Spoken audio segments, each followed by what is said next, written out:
Welcome back to another episode of the Goonery. We are now shifting towards some interviews with some special guests. Today, we're welcoming comedian, writer, producer, James D Creviston. James, thank you very, very much for being on the show with us today. Yeah. Thanks for having me. It's awesome. Yeah. So, first question I had to ask: is your middle name actually start with the letter D? It does. It does. No, okay. It does. Well, okay. So my dad's name is James Creviston as well, but we have different middle names, so that's how we distinguish. Because this is real, because I was getting his phone bills for a while, and like all his like bad check mail and stuff for a while. They're trying to like put it on me because we had the same name, and I was like, no, I'm James D Creviston. He's James H Creviston. They would not take it for a while. MCI, they were hot, man. They were all over me for like a year. My father was like, look. I called him, was like, what is the social on this? They started reading, no, social, it's not my social. I was like, that's not my social. It's not mine. I was like, I'll give you his address. You can knock on his door, So they did it. So. Okay. So is that when you're coming up onto the stage, is that are you being introduced then as James D Creviston every time? Okay. Yes. Yeah. Okay. All right. Awesome. So you are the host of the Clean Comedy Podcast. And yes. I'm assuming from what I've seen from your stand-up, you tend to be a clean comic, more like Jim Gaffigan. Is that someone that you kind of look up to as a comic and someone you kind of model your stand-up after?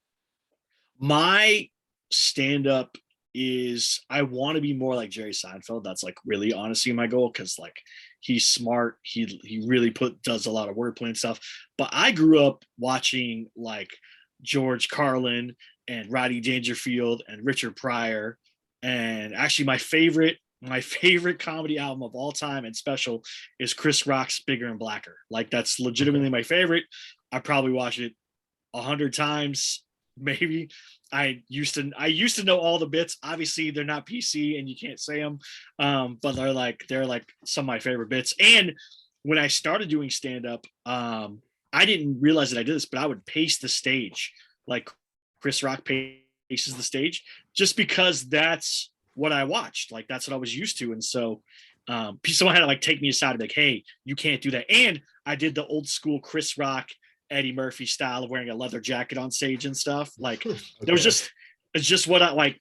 That's what I was trying to do. So, and I grew up, I was literally the only black or white kid in my neighborhood. It was all like black kids and Latino kids. Like in my neighborhood, I was the only white kid. So I didn't think anything of it. Like it wasn't like, oh, you can't like a black comedian or you can't be like a black. It's like, okay, that's a comedian. Like that's what I knew. So there you go. So there's one thing that always interested me about comedians is the poise on stage, how things just come to them so fast. So can you walk me through what is it on stage that keeps you sane and has you grounded for the whole time you're up there?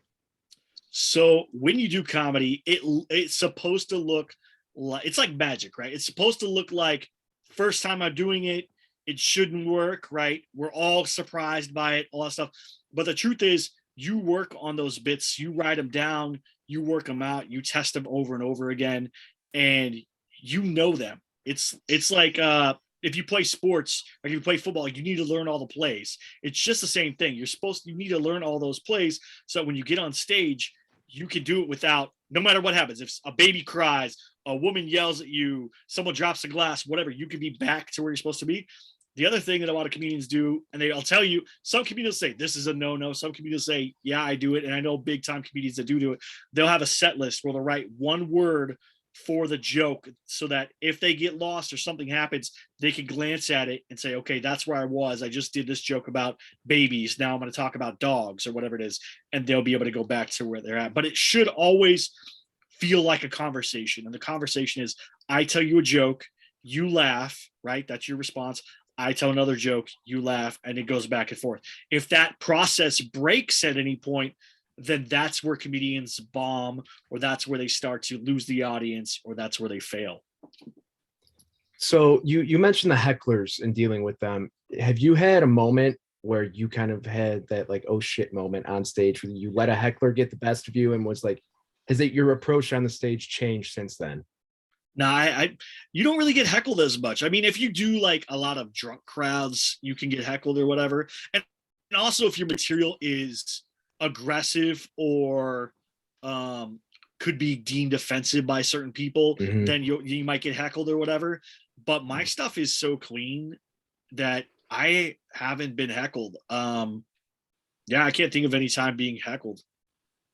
So I'm actually curious. I grew up with my dad, Kings of Comedy, and those Bernie those Mac. guys and stuff like that. And when you look back at their bits, you probably don't want to replay them nowadays, considering how society is now. So I know you are a clean comedy guy, but what is your opinion on comedians being seen as kind of a lost art because they can't take it there with certain jokes?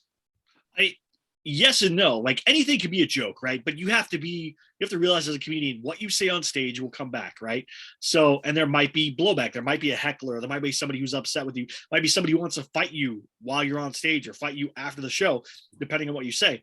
But I mean, Bernie Mac's most famous thing is saying, "I ain't scared of you, mother effers," right? Like that's huge. That's like that's what blew Bernie Mac up.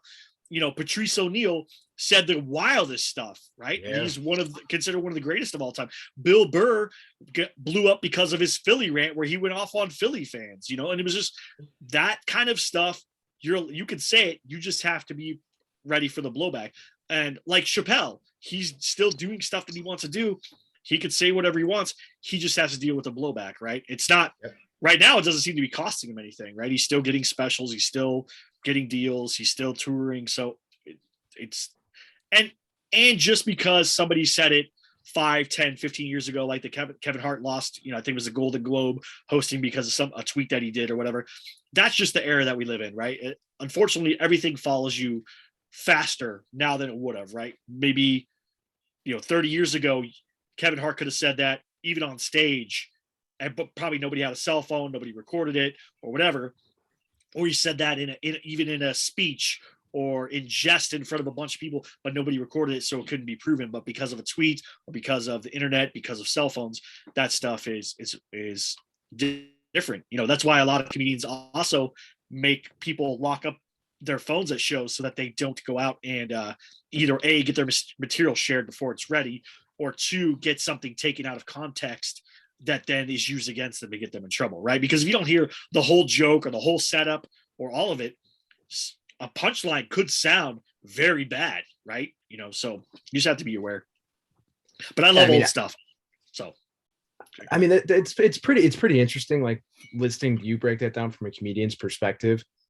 Does the way society tends to react to things nowadays, is that kind of what pushed you towards being a clean comic, or did you make that decision regardless you always wanted to be a clean comic? No, when I started, I actually had a comedy coach that I worked with, and he wanted me to be more like an Andrew Dice Clay type, angry, insensitive kind of guy. Okay. And coming from the Navy, like that was an easy thing to do. I could use that phraseology. But as I did more shows, I wanted my wife and my kids and my friends and my family to be able to come see me. And I realized I don't talk like that in my day to day. So if I get on stage and I'm a whole different person and I come out like that, it's going to put people off, especially people who know me or people who would be willing to support me. But then when I go off on, weird rants or whatever, they're not going to be there for me. So I realized, okay. And then I also started talking to other comedians and comedy writers at Gene Perrette, who used to write for Bob Hope, mentored me for a while. Robert G. Lee, who is a clean comedian and works on sitcom stuff. And they basically told me, if you could say whatever you want on stage, but if you want to make money in comedy, the big money is made in clean comedy because you can do corporate events, you can do churches, you can do private shows, and you can perform anywhere in the world. Like you can go anywhere and no one's going to get offended by you. So you don't have to worry about someone censoring you or telling you can't tell that joke or you can't say this, can't say that.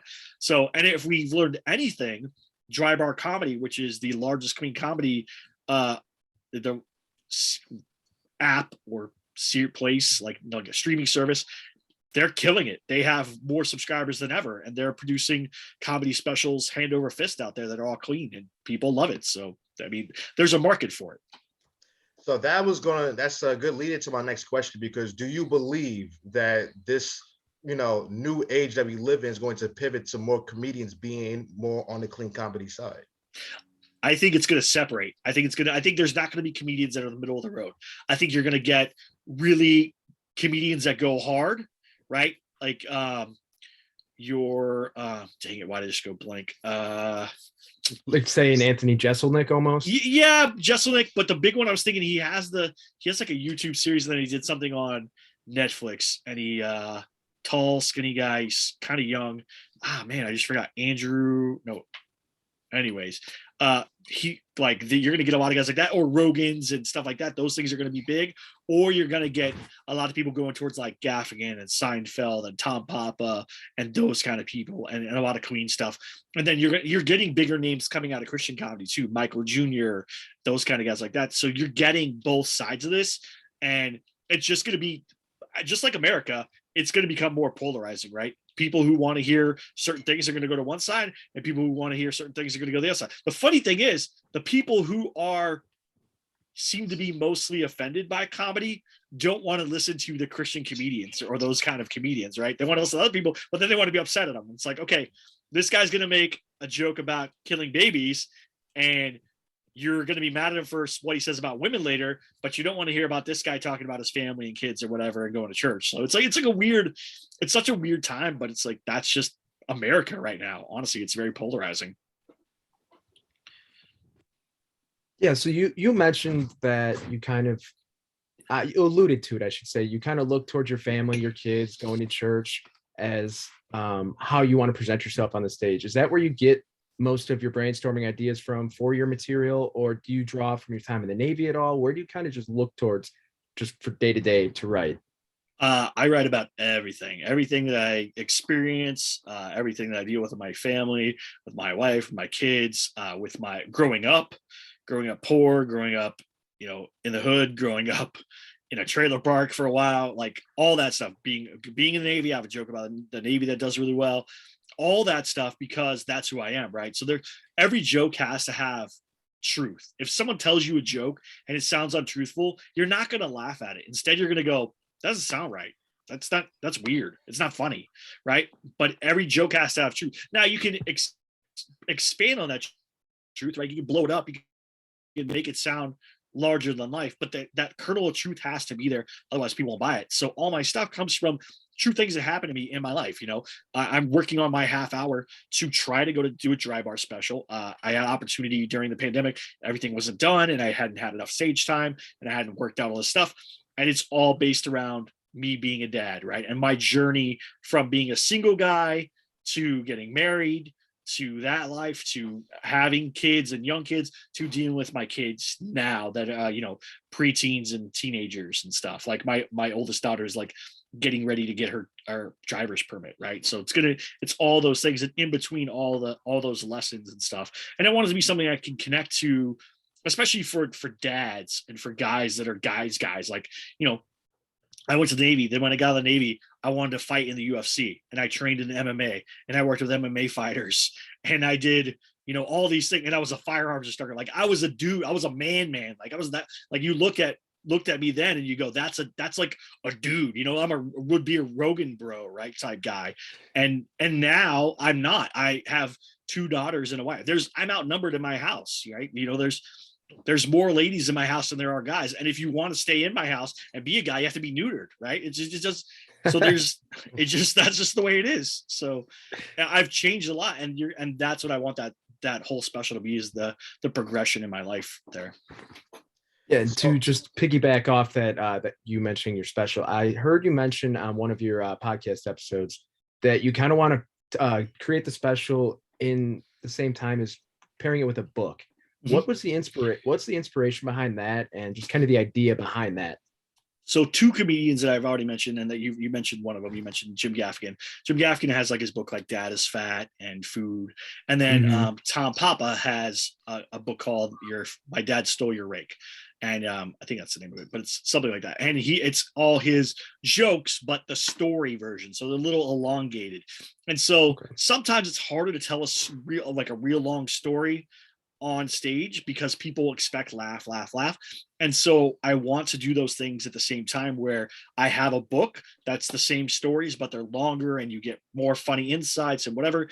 And then the special, so that you get to see who I am. And then also when you go out and do shows, people want to buy stuff from you, right? They want a connection with you. They want a connection with that comedian. So they're willing to buy. It's like why you see people still wearing, you know, Guns N' Roses shirts and Led Zeppelin shirts and Metallica, because they want to connect to that event in their life. You know, I went to a Metallica concert. I use student loan money to go skip school, skip out on my job and buy Metallica front stage tickets. I was like right where, like, you know, 2 feet from Metallica on stage. And like, that's what so I'd never regret having student loans, because I'm like, hey, they paid for me to go see Metallica. Thank you, government, you know? So I wanted to ask, because back 2018, I started my own podcast, and you know, I get asked a lot about how does it feel to start a podcast, and you know, what advice would I give to people. So I want you to give some advice to anybody who views this advice on how to start a podcast, and where do you start? One, don't record at a coffee shop. Our first, the first episode of the Clean Comedy Podcast was in a coffee shop, and it was terrible. Right, it was 2 people sitting across from the microphone. My co-host Luke LaCoy, who hasn't been on the podcast for a while because he had a baby, but we're in a coffee, and you could hear everything. Right, the microphone picked up everything, so it was terrible. It was a wasted episode. And then think about what your theme for the show is. Right, ours is talking about clean comedy and talking about the journey of comedy. Right, because and we did it a sneaky way. We wanted to be able to interview other comedians who were bigger than us and needed a way to pick their brain to kind of gain an advantage, right? Our goal was to gain an advantage. Like, if I talk to so-and-so, they're going to give me a nugget, and that's going to help me get a little bit further. And then I'm going to talk to so-and-so, and they're going to give me something else, and it's going to keep going. And so it was like, okay, I'm doing it to be selfish. I want to gain knowledge, but now also I can take all that knowledge and then I can share it with other people, so they don't have to do that as well. Then that's a big thing, is if you focus on what your topics are, what your theme of your show is, and that stuff, you'll do well. And be consistent too, right? If you're not consistent, we release an episode every single Tuesday. That's not true. We missed one at the end of the year, but I told everybody we weren't going to do it at the end of the year because it was kind of like a weird time frame. So I was like, we didn't do it. But besides that, we've never missed an episode. Like, this is the first year we've ever missed an episode, but it was one of those things where I told everybody, hey, we're coming back next year, so we're missing one episode, and that's it. But I've done so many more episodes, like bonus episodes, that really we've never missed a week, honestly. And there's enough episodes. I think it's like 262 episodes, so there's not, you can listen to them for 262 days, so almost a year. We're almost there. We're almost to 365. Awesome. That's a big accomplishment. So I also did some research on you via your IMDb page, and I've seen that outside of comedy that you worked on the set of The Bachelor and Bachelorette for two years. Is it as absurd as you would think it is, working on that set of that show? Yeah, it's wild, because they could press everything into a couple of weeks to get all that done. So I mean, literally, there's like rose ceremonies every 2 or 3 days of just like going, and so it's just constantly moving.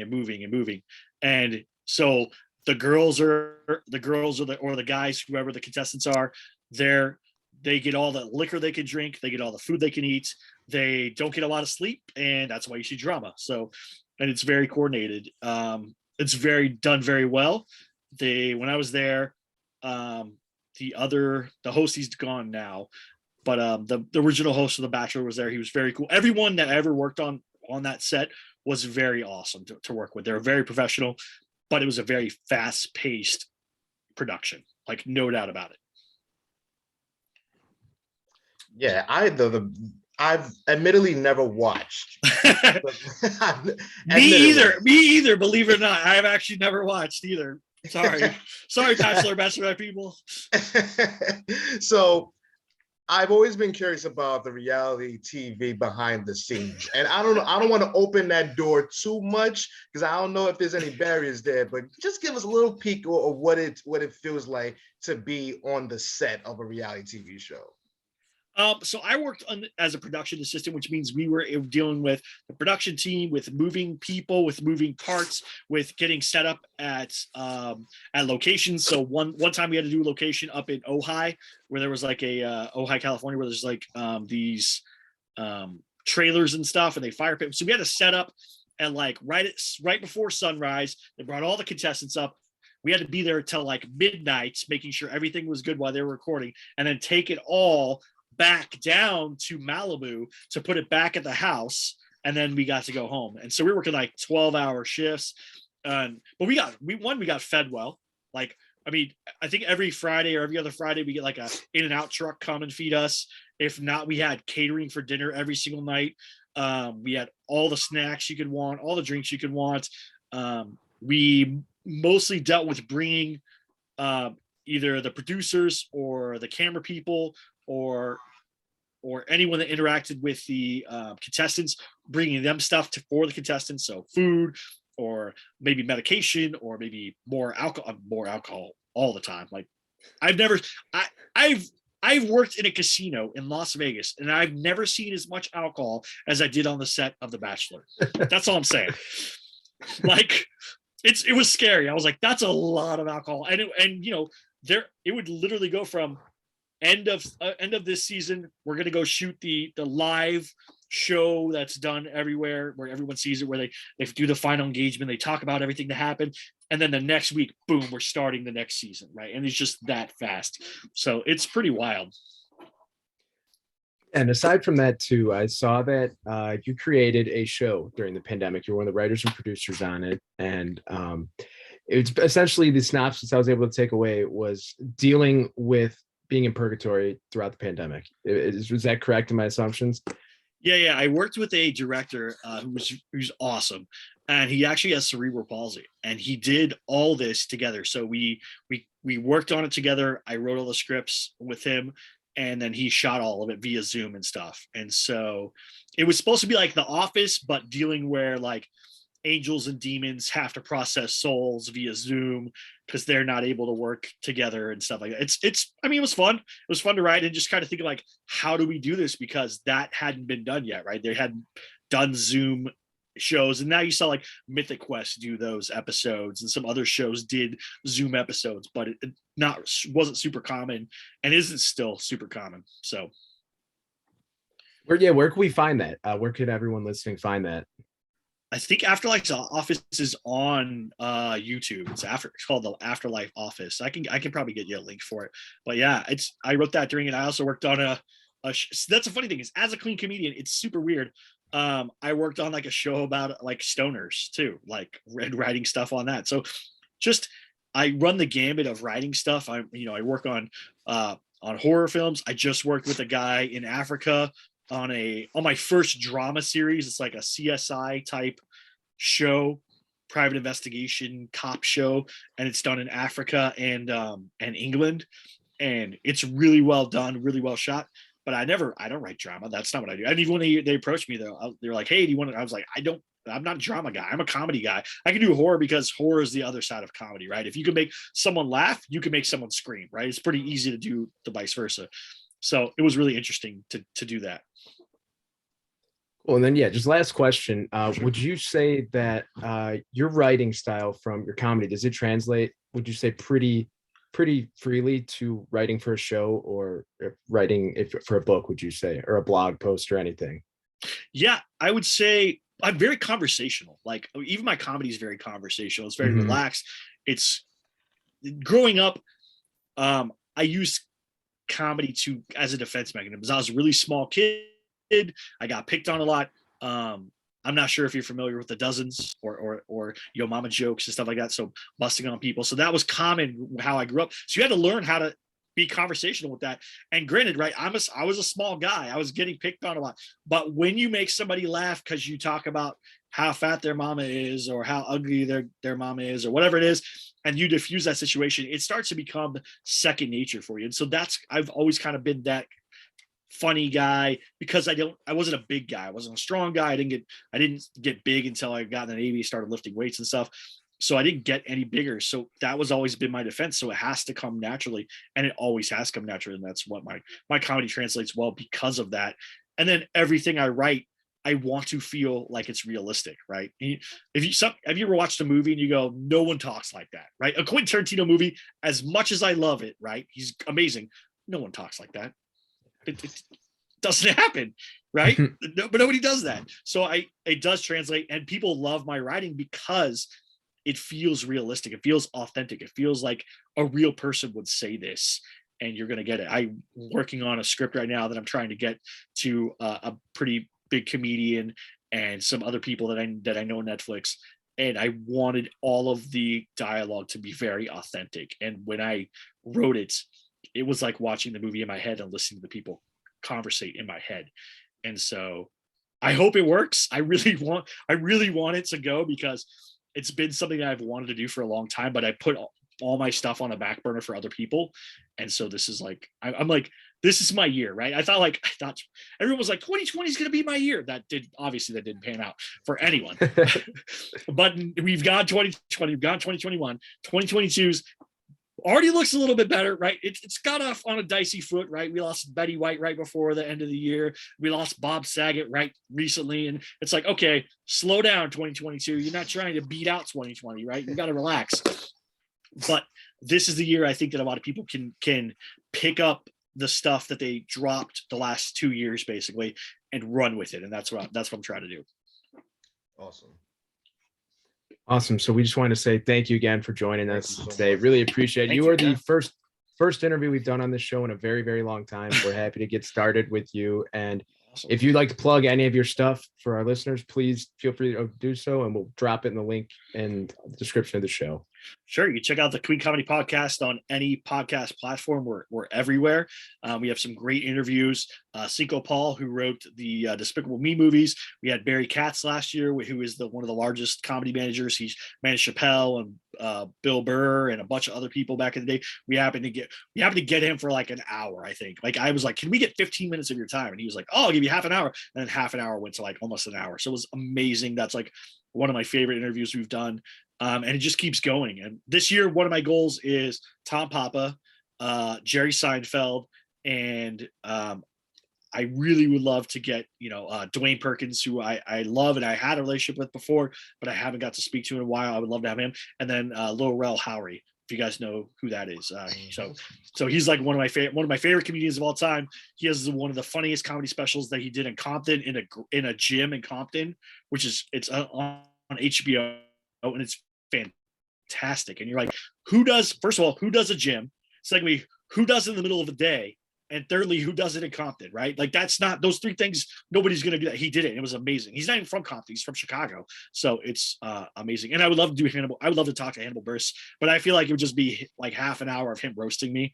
So, I mean, it would be awesome. It would be awesome, but I would love to do Hannibal Buress because he's just, that guy's a genius. Like there's a whole nother level there that people think like, oh, he's just very funny, but he's actually a genius. I 100% believe that. So Queen Comedy Podcast, comedypreneur.com, where I do write blog posts about comedy and tips and advice and stuff.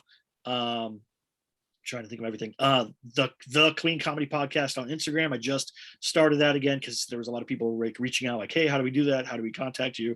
How do we see stuff? How do we, so we did that. And that's it. Thank you guys so much. I appreciate it. Absolutely, man. Great to have you. Thank you.